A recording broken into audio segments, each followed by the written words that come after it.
Tidak semua yang terdengar indah itu benar. Tidak semua yang viral itu adalah dalil. Karena keselamatan agama itu lahir dari ilmu, bukan dari prasangka, bukan dari akal. Simak tanya jawab tentang pokok dan prinsip dalam agama Islam spesial Ramadan bersama Ustadz Ansori STHIMA Hafizahullah Ta'ala.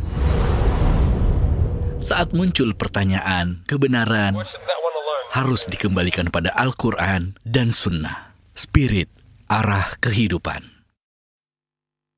Bismillahirrahmanirrahim. Assalamualaikum warahmatullahi wabarakatuh. Innal hamdalillah nahmaduhu wa nasta'inuhu wa nastaghfiruh wa na'udzu billahi min syururi anfusina wa min sayyiati a'malina.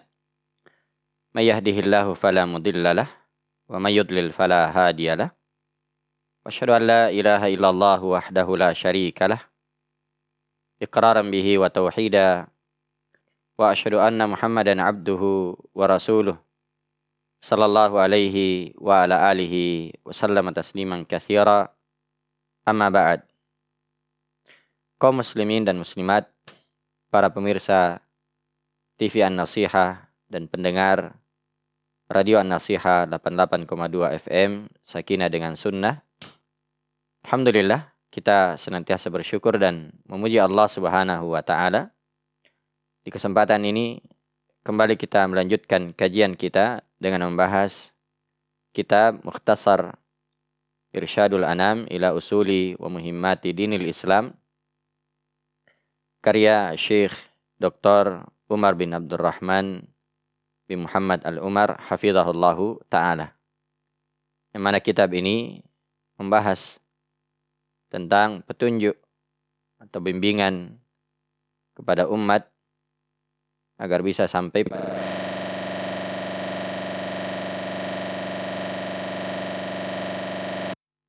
di antaranya dibahas terkait dengan masalah akidah, tauhid. Demikian juga dibahas tentang masalah ibadah seperti wudu, salat, dan juga beberapa perkara yang lain yang dibahas di dalam kitab ini. Nah, insyaallah ta'ala kita akan melanjutkan pembahasan kita yang sudah berlalu dan terakhir kita telah mengambil terkait dengan rukun-rukun iman.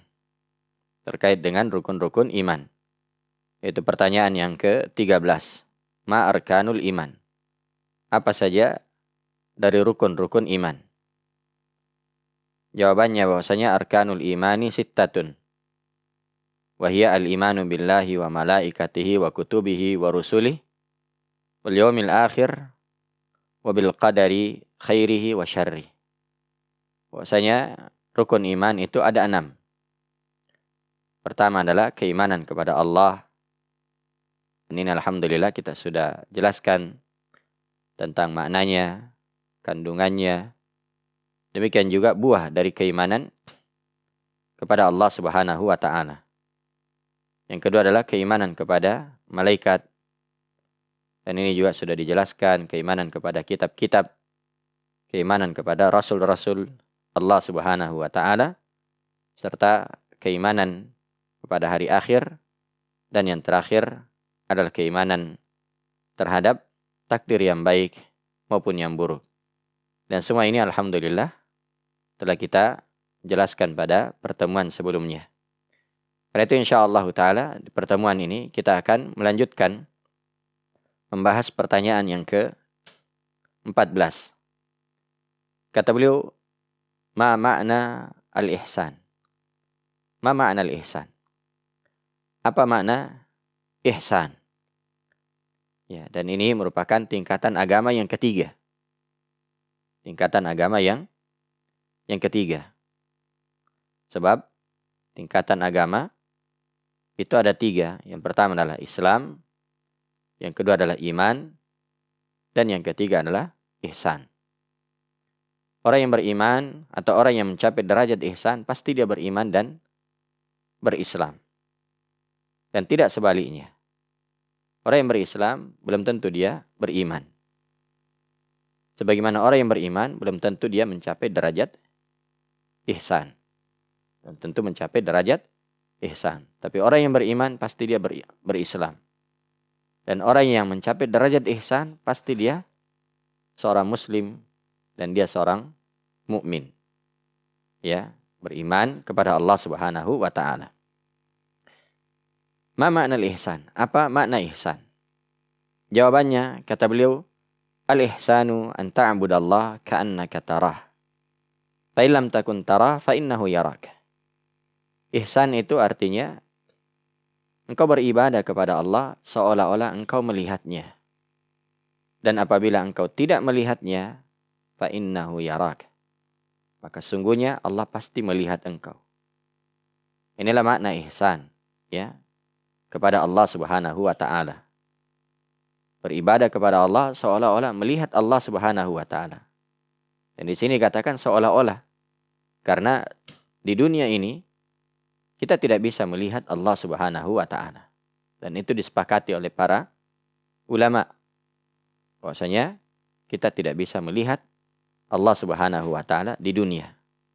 Adapun nanti di akhirat maka orang-orang yang beriman itu akan melihat wajah Allah Subhanahu wa taala dan itu juga disepakati oleh para ulama.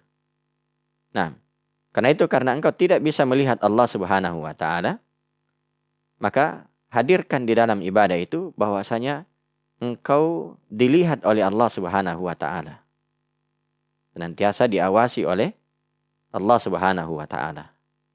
Maka ini tingkatan yang sangat tinggi ya dalam jenjang agama, yaitu ihsan. Dan ihsan itu disebutkan oleh para ulama ada 3 bentuknya. Yang pertama adalah ihsan kepada Allah Subhanahu wa taala.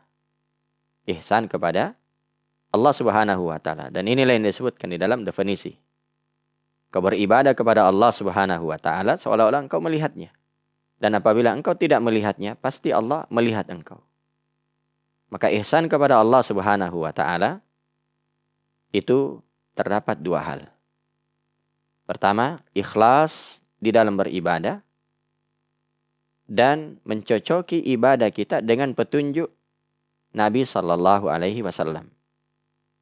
Karena itu sebagaimana disebutkan oleh Syekh Ibnu Utsaimin rahimahullah di dalam syarah Arba'in an-Nawawiyah bahwasanya semakin seorang ikhlas kepada Allah Subhanahu wa taala dan semakin mutaba'ah, semakin mencocoki petunjuk Nabi sallallahu alaihi wasallam, maka semakin ihsan orang tersebut.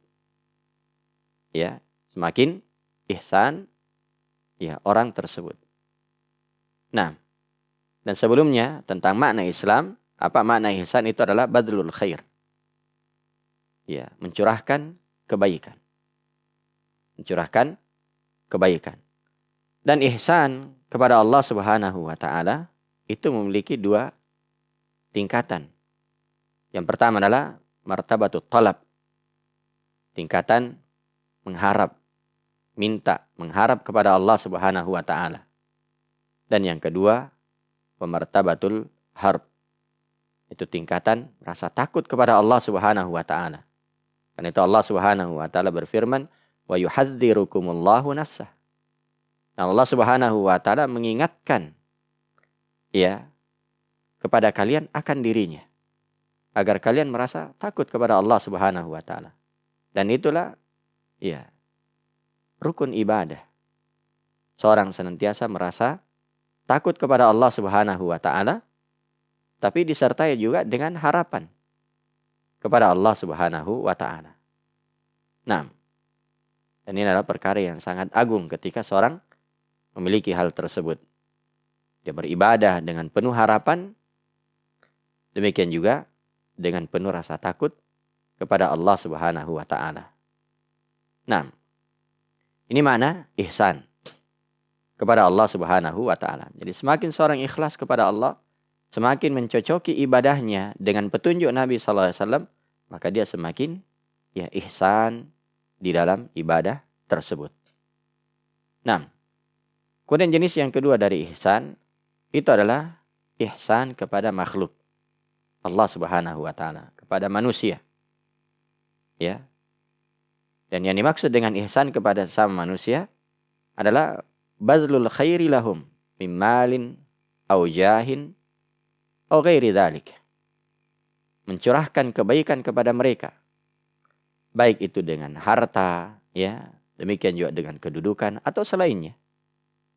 Ini makna ihsan kepada sesama manusia. Ya, ketika kita berbuat baik kepada mereka dengan harta kita, bersedekah, berinfak, mengeluarkan zakat, ya, itu adalah bentuk ihsan kepada mereka. Demikian juga kalau misalnya kita memiliki kedudukan, kita memiliki jabatan, kemudian ada orang yang meminta pertolongan, minta tolong kepada kita, ya, dan kita mampu membantunya.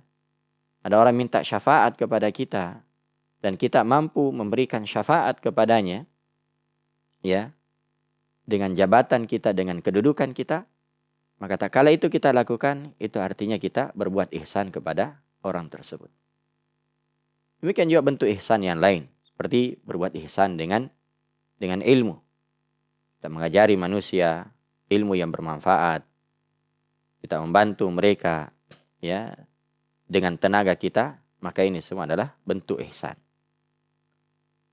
Bentuk ihsan. Dan ketika seorang itu berbuat baik kepada manusia, maka itu dicatat sebagai pahala yang sangat besar. Ya, ke siapapun kita, hendaknya kita berbuat ihsan. Apakah itu, ya, dalam kondisi tidak memiliki apa-apa, atau dalam kondisi memiliki jabatan, memiliki pangkat, ya, dan selainnya, kita juga tetap berbuat ihsan. Karena itu kita lihat misalnya Nabi Yusuf alaihissalatu wassalam. Ketika beliau berada di penjara, beliau membantu orang yang ada di penjara tersebut. Dan orang yang ada di penjara mengatakan, inna naraka laminal muhsinin, minal muhsinin. Ya, sungguhnya kami melihat engkau, ya, termasuk orang-orang yang berbuat ihsan. Dan ketika beliau menjadi seorang penguasa, beliau juga membantu orang-orang yang ada di bawahnya. Dan semua orang berkata, inna naraka minal muhsinin. Sungguhnya kami melihat engkau termasuk orang yang berbuat ihsan. Ya, ketika menjadi rakyat biasa, berbuat ihsan, senantiasa berbuat baik. Ketika menjadi, ya, pejabat, memiliki jabatan, memiliki kedudukan, memiliki harta, ya, sudah kaya, tetap berbuat ihsan kepada manusia. Berbuat baik kepada mereka. Nah, ini yang kedua. Kemudian yang ketiga adalah berbuat ihsan kepada makhluk yang lain selain manusia. Berbuat ihsan kepada binatang. Itu juga dituntut. Ya. Sebagaimana sabda Nabi SAW dalam hadis yang diriwayatkan oleh Imam Muslim. Kata Nabi SAW, Inna Allah katabal ihsana ala kulli syai. Sungguhnya Allah Subhanahu wa ta'ala, ya, menetapkan ihsan pada segala sesuatu. Allah Subhanahu wa ta'ala mewajibkan untuk berbuat ihsan pada segala sesuatu. Nah, fa idza qataltum fa ahsinul qitlah. Kalau kalian membunuh, maka perbaikilah cara membunuhnya. Ya, jangan menyiksa binatang yang akan dibunuh. Ya. Hanya hanya ditahan, tidak diberi makan, ya, sehingga tersiksa. Ini tidak dibolehkan. Ya, tidak dibolehkan. Jadi kalau mau membunuh, bunuh dengan cara yang paling baik, dengan cara yang paling cepat. Ya, dengan cara yang paling cepat, sehingga binatang tersebut tidak tersiksa. Demikian juga wa idza dzabhtum fa ahsinu dzibha. Kalau kalian menyembelih, maka sembelihlah dengan baik. Bagaimana caranya? Kata Nabi SAW, fal yuhidda ahadukum syafratahu.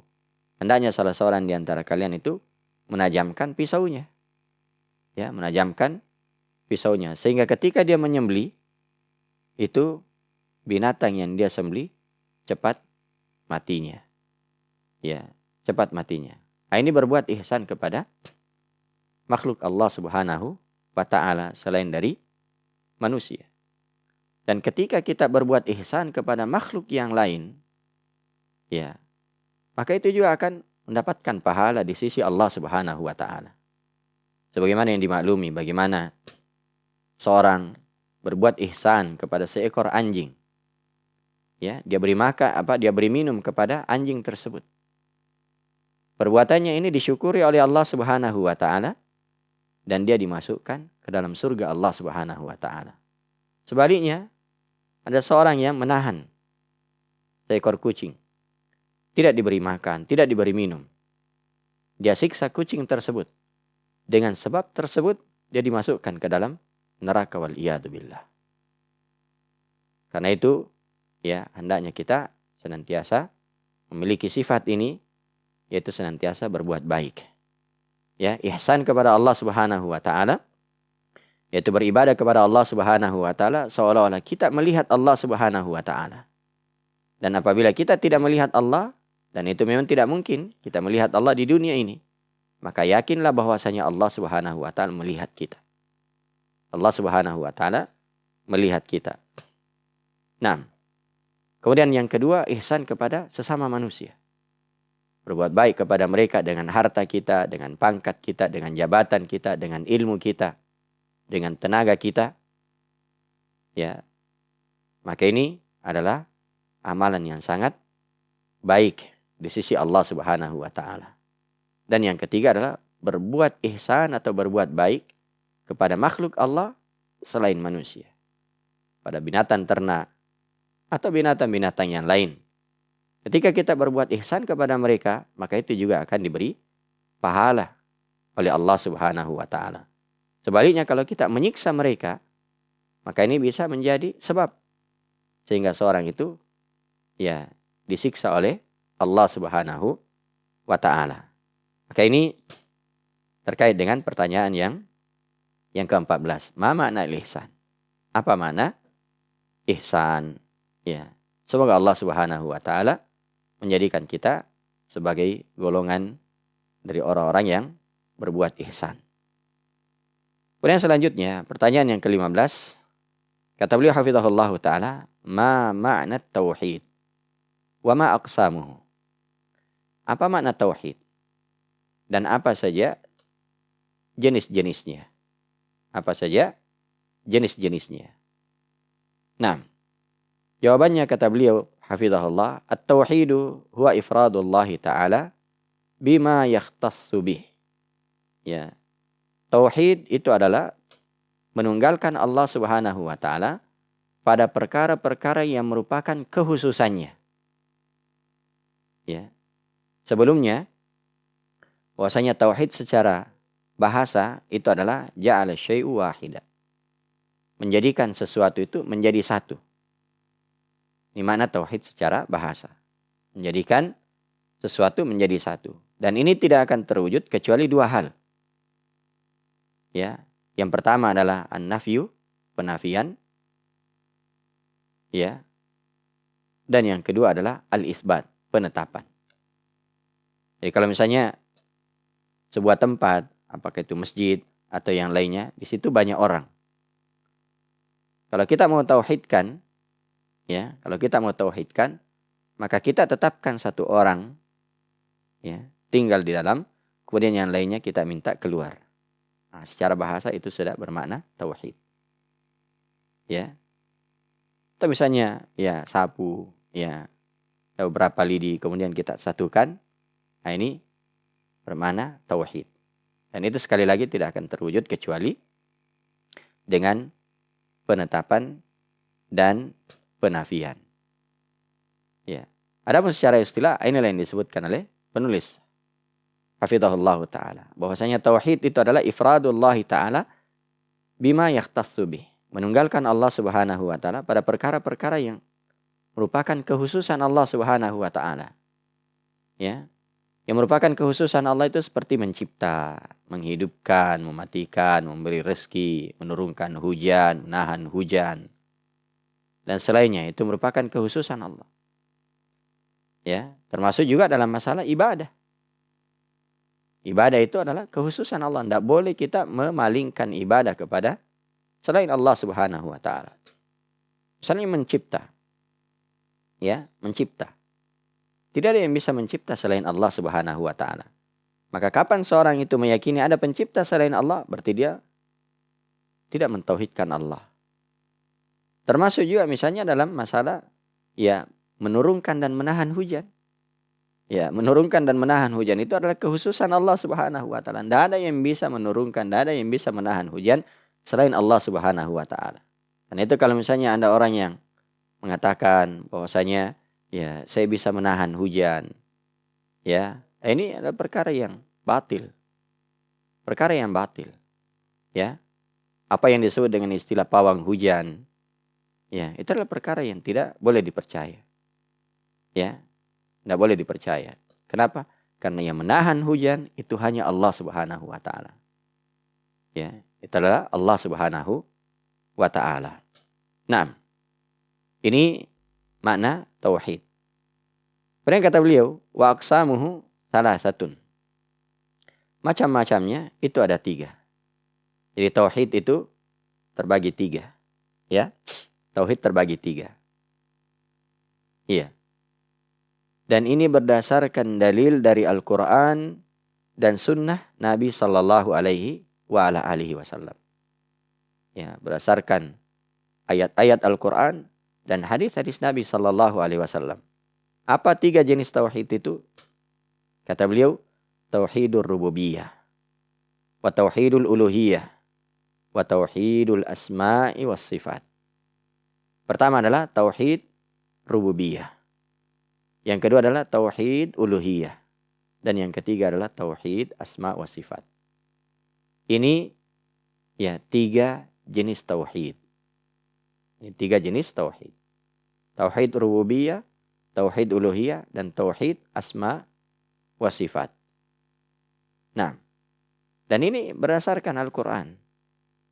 Dan juga hadis-hadis Nabi Sallallahu Alaihi Wasallam. Dan ada satu ayat di dalam Al-Quran itu mengumpulkan 3 jenis tauhid ini. Ya. Jangankan satu surah. Ya, seperti surah Al-Fatihah misalnya, surah An-Nas. Ya, itu mengumpulkan 3 jenis tauhid. Alhamdulillahirabbil alamin. Ya, Ar-Rahmanir Rahim, Maliki Yaumiddin. Itu sudah disebutkan. Ya, 3 jenis tauhid. Ya, atau ya 2 jenis tauhid. Kemudian iyyaka na'budu wa iyyaka nasta'in itu ya tauhid uluhiyah. Jadi surah Al-Fatihah saja itu sudah mengumpulkan 3 jenis tauhid. Nah, dan ada satu ayat di dalam Al-Qur'an yaitu di surah Maryam ayat yang ke-65. Allah Subhanahu wa taala berfirman, Rabbus samawati wal ardi wa ma bainahuma fa'budahu wastabir li'ibadatihi hal ta'lamu lahu samia. Kata Allah Subhanahu wa taala, Rabbus samawati wal ard wa ma bainahuma. Dialah Allah Subhanahu wa taala Rabb. Ya, langit dan bumi dan apa yang ada di antara keduanya. Ya. Jadi Allah Subhanahu wa taala yang mengatur, Allah Subhanahu wa taala yang mencipta, Allah Subhanahu wa taala yang ya memberi rezeki, apa yang ada di langit dan di bumi serta apa yang ada pada keduanya. Ya, ini tauhid rububiyah. Tauhid rububiyah. Kemudian dikatakan fa'budahu wastabir li'ibadati. Maka sembahlah dia. Sembahlah Allah Subhanahu wa taala. Ya, wastabir li'ibadati, dan bersabarlah, berteguh hatilah di dalam beribadah kepadanya. Berarti ini tauhid uluhiyah. Tauhid uluhiyah. Lalu dikatakan hal ta'lamu lahu samia. Apakah engkau mengetahui ada yang serupa dengan Allah Subhanahu wa taala? Ya, berarti ini tauhid asma wa sifat. Jadi satu ayat saja di dalam Al-Qur'an itu sudah mengumpulkan 3 jenis tauhid. Tauhid rububiyah, tauhid ya uluhiyah, dan tauhid asma wa sifat. Nah, sekarang apa makna tauhid rububiyah? Ya, apa makna tauhid rububiyah? Kata beliau, pertanyaan yang ke-16, ma makna tauhidir rububiyah? Apa makna tauhid rububiyah? Jawabannya, tauhidur rububiyah huwa ifradullahi ta'ala biaf'alihi. Tauhid rububiyah itu artinya menunggalkan Allah Subhanahu wa taala dalam hal perbuatannya. Jadi tauhid rububiyah ini terkait dengan perbuatan Allah Subhanahu wa taala. Ya, seperti menciptakan, menghidupkan, mematikan, memberi rezeki, mengatur segala sesuatu. Ini adalah perbuatan Allah. Maka kita esakan Allah dalam hal tersebut. Menunggalkan Allah Subhanahu wa taala dalam hal tersebut. Ini yang dimaksud dengan tauhid rububiyah. Dan itu sangat banyak dalilnya di dalam Al-Qur'an. Demikian juga di dalam hadis Nabi sallallahu alaihi wasallam. Dan tauhid jenis ini tidak diingkari oleh orang-orang musyrik di masa dahulu. Ya, tidak diingkari oleh orang-orang musyrik di masa dahulu. Allah Subhanahu wa taala berfirman, "Wala in sa'altahum man khalaqas samawati wal ard la yaqulunna Allah." Ya. Kalau engkau tanya kepada mereka, wahai Muhammad, orang-orang musyrik, siapa yang menciptakan langit dan bumi? Pasti mereka mengatakan Allah Subhanahu wa taala. Pasti mereka mengatakan Allah Subhanahu wa taala. Jadi, ya, mereka tidak mengingkarinya. Mereka tidak mengingkarinya. Bahkan iblis pun tidak mengingkari. Ya, jenis tauhid ini, tauhid rububiyah. Dia yakin bahwasanya Allah Subhanahu wa taala yang mencipta. Dia yakin Allah Subhanahu wa taala yang bisa menangguhkan umurnya. Ya, makanya iblis ketika dia diusir dari surga, iblis mengatakan, "Ya, andirni ila yaumi yub'atsun." Ya Allah, tangguhkan saya sampai hari kiamat. Berarti iblis mengetahui, meyakini bahwasanya yang bisa menangguhkan umurnya sampai hari kiamat itu hanya Allah Subhanahu wa taala. Hanya Allah Subhanahu wa taala. Nah, jadi orang-orang musyrik pun meyakini akan tauhid ini. Ya, tapi itu belum memasukkan mereka ke dalam Islam. Belum memasukkan mereka ke dalam Islam. Nah, sehingga ada jenis tauhid yang kedua. Ya. Jenis tauhid yang kedua. Apa jenis tauhid yang kedua? Iya. Ini yang dijelaskan di pertanyaan yang ke-17. Kata beliau, ma makna tauhidul uluhiyah? Apa makna tauhid uluhiyah? Apa makna tauhid uluhiyah? Iya, jawabannya tauhidul uluhiyah huwa ifradullahi bi'af'alil ibad. Tauhid uluhiyah adalah menunggalkan Allah Subhanahu wa taala pada perbuatan-perbuatan hamba. Ya. Jadi kalau tauhid rububiyah itu terkait dengan perbuatan Allah. Tapi kalau tauhid uluhiyah itu terkait dengan perbuatan hamba. Iya. Apa perbuatan Allah? Seperti ibadah. Salat. Iya. Berkurban, menyembelih, bernazar, beristighatsah. Ya. Beristi'anah, istighatsah meminta pertolongan saat genting. Ya, isti'anah meminta pertolongan. Ya, semua ini adalah perbuatan makhluk. Maka perbuatan makhluk, perbuatan seorang hamba itu dia harus ikhlaskan, dia harus tujukan hanya kepada Allah Subhanahu wa taala. Dan itu sebagaimana firman Allah Subhanahu wa taala. Dan ini ya bagian dari doa istiftah yang biasa kita baca. Ya. Qul inna salati wa nusuki wa mahyaya wa mamati lillahi rabbil alamin. Katakan wahai Nabi Muhammad, ya, sungguhnya salatku, nusukku. Nusuk itu bisa bermakna sembelihan, bisa bermakna seluruh ibadah, termasuk sembelihan. Katakan wahai Nabi Muhammad, sungguhnya salatku, ibadahku, hidup dan matiku semuanya kuserahkan hanya kepada Allah Subhanahu wa taala. La syarikalah, tidak ada sekutu bagi Allah Subhanahu wa taala. Tidak ada sekutu bagi Allah Subhanahu wa taala.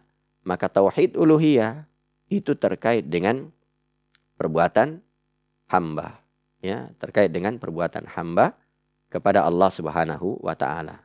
Nah, ini dua jenis tauhid yang bisa kita jelaskan pada pertemuan kali ini. Semoga Allah Subhanahu wa taala menjadikan kita sebagai orang-orang yang bisa mencapai derajat ihsan. Ya. Mencapai derajat ihsan sebagaimana yang sudah disebutkan tadi. Dan semoga Allah Subhanahu wa taala menjadikan kita sebagai orang-orang yang mentauhidkan Allah, yaitu mengikhlaskan ibadah hanya kepada Allah Subhanahu wa taala, tidak memalingkan ibadah itu kepada selain Allah Subhanahu wa taala. Mudah-mudahan ada manfaatnya. Yang benarnya itu adalah kebenaran dari Allah Subhanahu wa taala. Adapun yang salah, maka tentunya itu adalah kesalahan dari diri saya dan dari syaitan. Karena itu kita memohon ampun kepada Allah Subhanahu wa taala. Subhanakallah bihamdik, asyhadu an la ilaha illa anta astaghfiruka wa atubu ilaik. Wa akhiru da'wana anil hamdulillahi rabbil alamin. Assalamualaikum warahmatullahi wabarakatuh. Semoga yang samar menjadi jelas, yang keliru diluruskan, dan yang benar diteguhkan. Demikianlah tanya jawab tentang pokok dan prinsip dalam agama Islam spesial Ramadan bersama Ustadz Ansori STHIMA Hafizahullah Ta'ala. Untuk terjemahan kitab ringkasan tanya jawab, dapatkan di marketplace kesayangan Anda di Lapak Santri atau melalui WA di 0811 460 3600. Agama ini dibangun di atas usul yang kokoh, bukan asumsi, bukan pula perasaan. Spirit, arah kehidupan.